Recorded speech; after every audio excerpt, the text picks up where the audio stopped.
Hello छात्रों, मैं रामावतार सिंह राव हिंदी विषय अध्यापक के रूप में आपके सामने कक्षा 10th विषय का जो पहला अध्याय है सूरदास का, उसके बारे में अध्ययन कराने जा रहा हूँ। सूरदास ने इस पाठ के अंदर 4 पदों की रचना की है।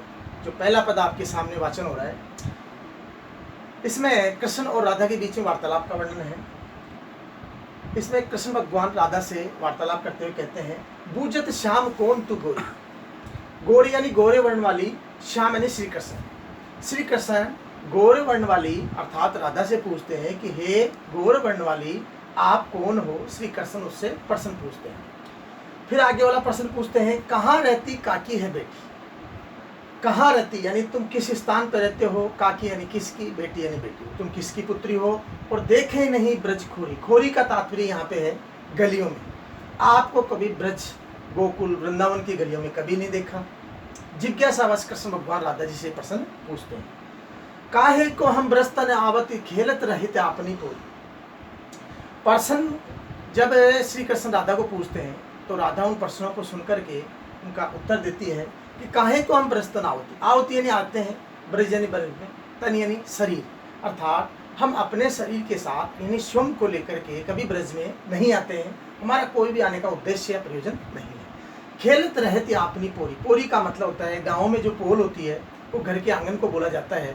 तो उसके अंदर जो पोरी होती है, पोल का मतलब घर का आंगन, उस पोल के अंदर वो कहती है कि खेलत रहते अपनी पोरी, अर्थात हम तो हमारी पोल में खेलते रहते हैं, घर के आंगन में खेलते रहते हैं। हमारा ब्रज में आने का कोई भी प्रयोजन या उद्देश्य नहीं है। सुनत रहती सरननी नंद डोटा। फिर आगे राधा कृष्ण को कहती है कि सुनती ने सुना है, सुननी कानों से, नंद यानी नंद बाबा का जो बेटा है, कन्हैया है, वो डोटा यानी नटखट है। मैंने सुना है कि नंद बाबा का जो कन्हैया है, जो वो बड़ा नटखट है, चंचल है, शरारती है और करत फिरत माखन दधी चोरी। उसके ऊपर एक लांछन लगाती है राधा और वो कहती है कि वो माखन यानी मक्खन और दही की चोरी करते हुए घूमता फिरता है, इसलिए हमारे को उससे भय है। इस कारणवश हम गोकुल या वृंदावन में नहीं जा पाते। तुम रो कहाँ चोरी हम ले। राधा के प्रश्नों को सुनकर के फिर कृष्ण भगवान जवाब देते हैं, तुम रो कहाँ चोरी हम ले। हे राधा, कहाँ यानी क्या, चोरी हम ले, हमने तुम्हारा क्या चुरा लिया। ले यानी लिया। खेलन चलो, इन बातों को छोड़ो और खेलने चलो। संग यानी साथ में, मिली यानी मिल करके, जोड़ी यानी जोड़ी, चलो हमारी जोड़ी साथ में मिलकर के खेलने के लिए चलती है।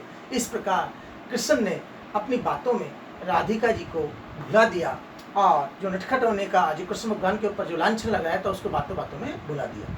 सूरदास प्रभु रसिक शिरोमणि। सूरदास जी कहते हैं कि प्रभु जो श्री कृष्ण है वो रसिक शिरोमणि। या रसिक का मतलब होता है आनंद के, शिरोमणि श्रेष्ठ, आनंद के इतने भंडार हैं कि अपनी रसिक यानी मधुर और मीठी और अच्छे व्यवहार से वो किसी को भी अपना बना सकते थे, इसलिए उनको रसिक शिरोमणि कहा गया है, यानी आनंद के भंडार।